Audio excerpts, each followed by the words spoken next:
La fin des négociations sur les salaires dans l'hôtellerie-restauration. Là aussi, les discussions ont été difficiles. Un accord doit être signé aujourd'hui. Il prévoit une augmentation des rémunérations de 16% en moyenne. Geste indispensable, disent les syndicats. Le secteur a perdu plus de 230 000 salariés en 2 ans. Est-ce que ce sera suffisant ? Eh bien, Benjamin Peter a rencontré quelques patrons de café à Carcassonne. Et vous allez l'entendre, les avis sont très partagés.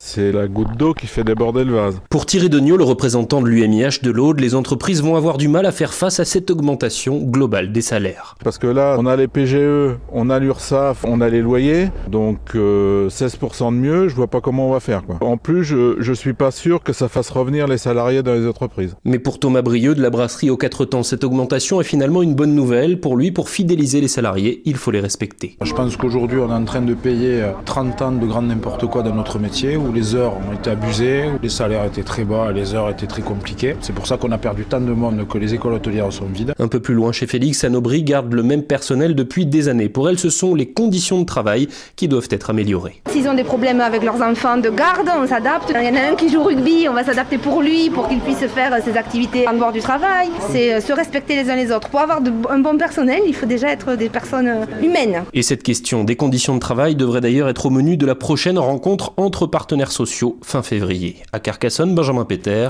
Europe 1.